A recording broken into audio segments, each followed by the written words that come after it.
Thanks everyone for joining us today. I'm Jeff Champion, Risk Professional Practice Principal at ISACA. Joining me today to talk about his recently released article, Managing Cybersecurity Risk as an Enterprise Risk, is the manager of Cybersecurity Advisory Service for Cyber Defense Labs, Tom Schneider. Hi, Thank you Jeff. for joining me today, Tom. Thanks for having me. To get us started, can you tell us a little bit about yourself? Sure. I've worked in IT about 40 years at this point, and over the last 20 transitioned from doing some programming and system programming into the security realm, and currently working for Cyber Defense Labs, where we're doing. I'm on a team that does a lot of security assessments. The primary tool we use for those is in this cybersecurity framework, and that's kind of my career in a nutshell, very small nutshell. That's a pretty extensive career. Yeah, been a while now. So as far as the assessment goes, are those part of an audit or? No, they're more really to give organizations kind of an insight into how they're managing cybersecurity and to kind of see what kind of team and resources they've got built up to support it. Interesting. I have another question for you. What do some of the recent proposed changes from Security and Exchange Commission and the U.S. Federal Commission say about the expectations of enterprise leaders when it comes to security risk? Yeah, so there's been some rulemaking changes for the FTC that have been formalized.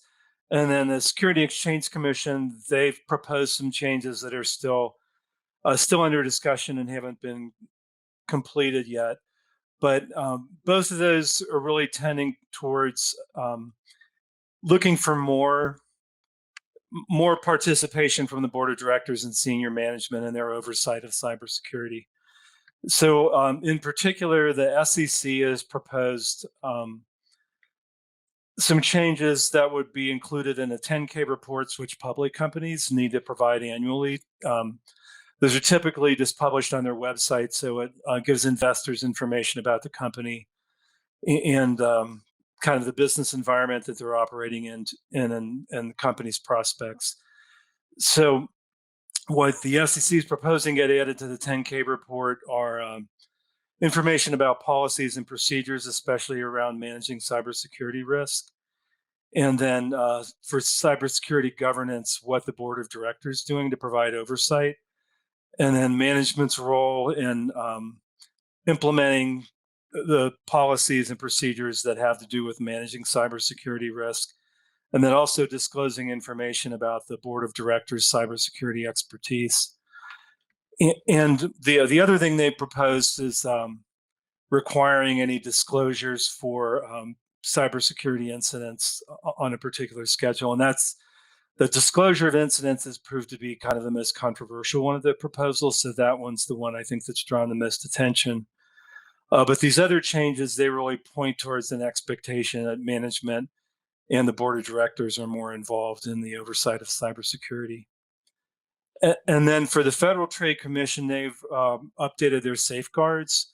That was done early in 2022. And those are going to be in effect in December of this year. So by December of this year, organizations are supposed to be complying with those changes. And those have to do with a number of controls around cybersecurity, which are kind of just standard things like access management, risk management, multi-factor authentication, various kind of just basic cybersecurity hygiene controls.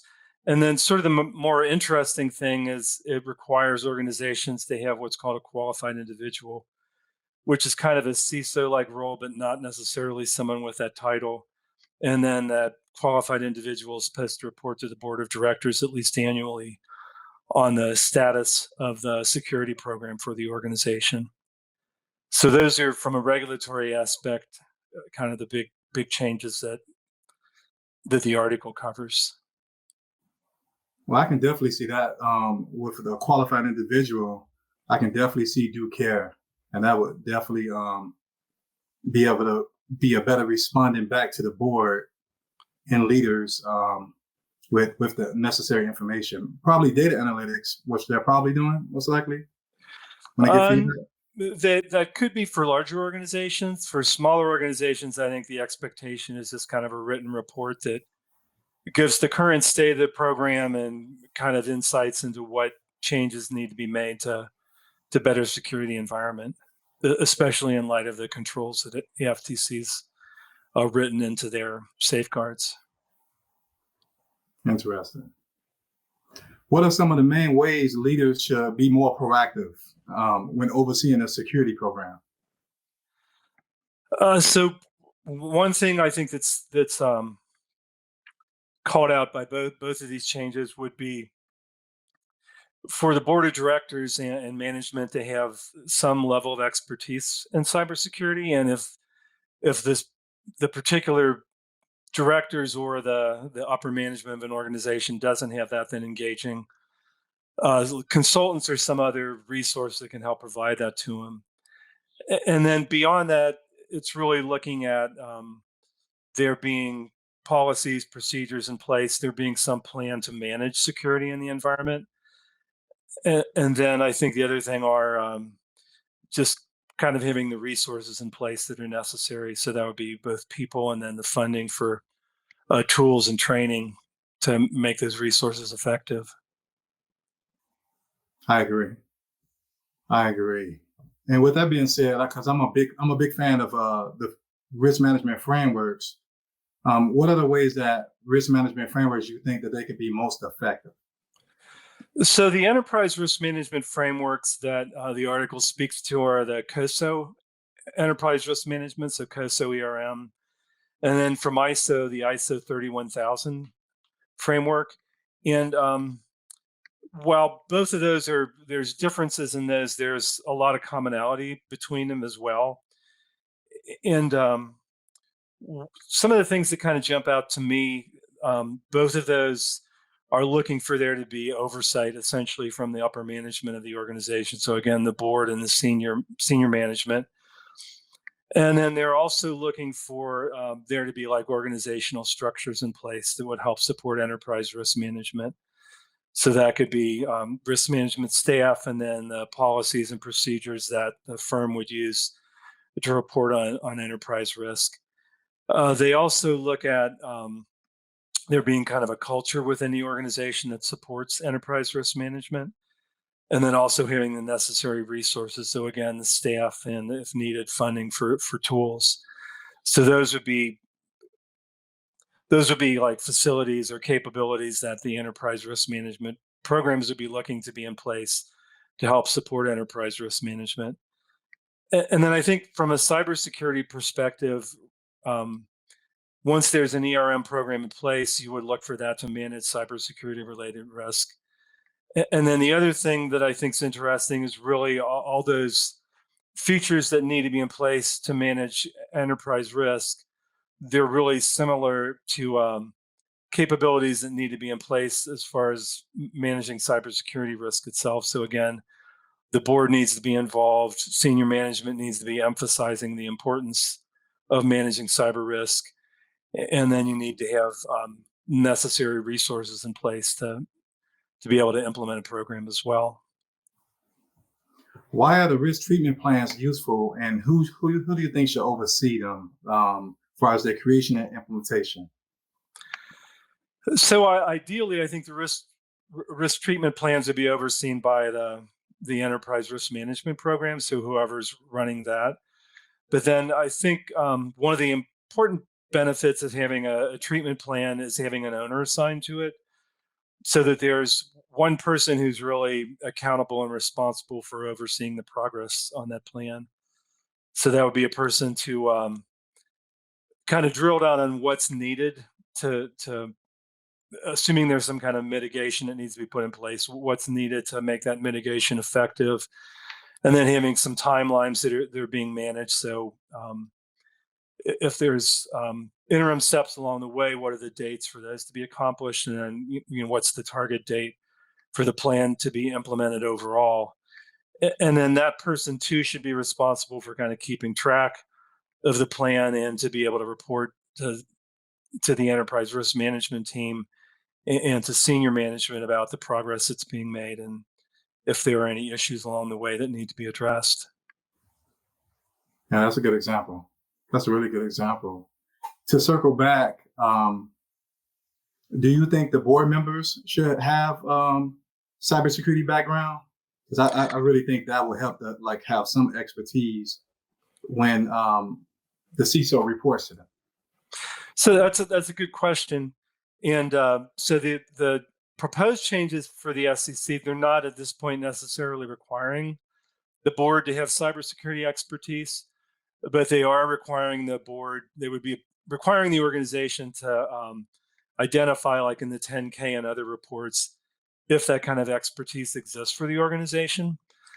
And I think the end result of that kind of change would be to ensure that there is, in fact, more expertise, either in terms of directors that are serving on the board, or if those directors don't currently have that expertise, then engaging consultants that can meet with the board to provide it. Because ultimately, if organizations have to report on the cybersecurity expertise that their directors have, if they don't have it on staff currently, that's potentially kind of a downside to investors if they're looking to put money into the organization. So I think it's going to encourage the boards to have that expertise and make sure that it's on hand. So aside from the board piece, what's the most important ingredients for an organization to place to manage cybersecurity risk? Well, I think having the enterprise risk management program is important. And then again, if you go through either of the two frameworks, COSO or ISO, they're really looking for there to be support from the top of the organization. So the board, senior management, they're looking for the structures to be in place within the organization. So there's ways to report on risk, ways to manage risk, ways to identify risk. And then they're also looking for there to be the resources available that can be used to effectively manage and mitigate risk and to track it over time.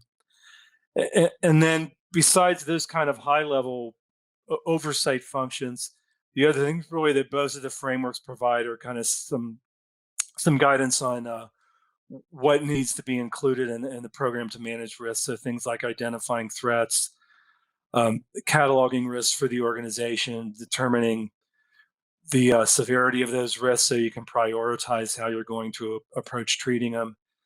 And then again, having a way to track those over time and to be able to report on them. Yeah, I agree with that also. With that being said, how do organizations truly know if their risk management program is effective? Because sometimes you've probably seen it before, where they're in companies and they'll have a risk management program, but you can see it managed incorrectly. As far as determining effectiveness, I think part of that's going to be resolved through the reporting process. So, and again, I think that goes back to there being a certain level of expertise within management and the board. In terms of cybersecurity risk, if there's cybersecurity expertise in those groups, then when the reports come up, there's going to be the ability to interpret those and see how realistic or unrealistic the reports are. And kind of something we haven't talked about, but bundled into all this is some understanding of risk appetite for the organization, and then around that, like tolerance ranges. So when a risk has exceeded a tolerance range, that some additional remediation or treatment needs to be applied, or it's gone below the lower threshold of the tolerance range, at which point the risk is effectively accepted. So if those kind of parameters are put in place, that's going to also help to address the ability to figure out if the program's being effective at managing risk inside of those parameters. Yeah, I agree with that, because I used to work for a company where we had some risk that we would accept. Even some risk we had to transfer off to the server owner. Before we close, do you have any final comments? The article, there's really like kind of three sections in it. The first talks about the new regulations, and then it also just talks about how like ransomware has kind of elevated the cybersecurity risk to an enterprise issue. Then it kind of moves on and talks about the two enterprise risk range frameworks and how those could be applied to cybersecurity.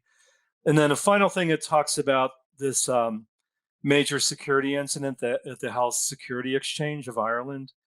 And there's a couple reports out on that. There's one that was commissioned by the HSE that they posted on their website. There's another one that came out through CISA, I believe it was. There's a U.S. government report that kind of just is maybe like a 10 or 15-page presentation. It just highlights elements from the big report that HSE commissioned. And what I think is interesting about those, again, is they really kind of just tie back to these first 2 points. If you're not really taking like an enterprise approach to cybersecurity and trying to manage the risk around cybersecurity at enterprise level, it just kind of points to all the things that can go wrong. That makes sense. One question I thought was interesting, but by some of the information that they make public, and would that make the companies more vulnerable? Sometimes I see it like if you say like a playbook sometimes of how to hack. That's a good question. I think the thing is, for the most part, most of the really talented organizations most of the talented adversarial organizations probably have as much or more information as most all of the organizations that are on the defensive side. And certainly I think, like a state actor or a really dedicated adversarial team is going to have as much information as your average corporation is. So I would say, for the most part, making defensive information widely available is really to the benefit of those of us that are on the defensive side, because I think for the most part, those are things that the adversaries already know about. That's an interesting point. I want to circle back a little bit. When the CISOs, they provide a written report, how often would they have to provide that written report? So, I mean, I know within the FTC requirements, the FTC safeguards, that report's required to be an annual report. I think as boards gain more expertise and as CISOs get more comfortable meeting with the boards, I would expect that in most cases, the board of directors is probably wanting to hear about cybersecurity, probably on a quarterly basis, or certainly probably semi-annually. I would think the more they know about it, the more they're going to want to hear about it, and the more frequently they're wanting to get those updates. Yeah, I'm a big fan of data analytics. I would be, I've worked with doing Power BI and providing those type of analytics back to the board. Yeah, and I would say, any kind of analytics, any kind of numbers that are going to at least be easily digestible at a board level are certainly going to be helpful, because that's going to put more context where it's not just a statement or kind of a fear factor or, a sky is falling scenario, but then there's actually numbers that are going to be able to be digested. And that's also going to help, I think, to frame a risk within some kind of tolerance range, so you can see if it's exceeded what you're determining to be allowable, or if it's something that's within a range that the organization's determined is acceptable. Yeah, definitely a tolerance range that's acceptable. I want to go back to one other thing. Also, was one other question as far as like the controversy of for the requirements for the breach. Why did it cause controversy?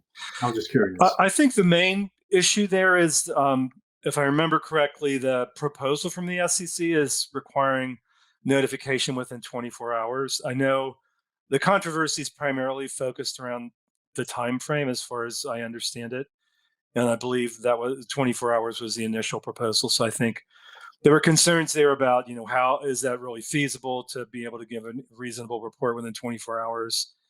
And I think other concerns were if trying to report within that amount of time frame could potentially tip off the attackers if the attack isn't really contained very well. So I think there were a number of concerns about how quickly the notification was going to be required. Yeah, that's an awfully quick turnaround time. Thank you, Tom, for joining me again. Sure, Jeff. Thanks for having me here. Please click the description below to read Tom's full article. It's fantastic. It's a good read. Thank you. I'm Jeff Champion. Thank you for tuning in.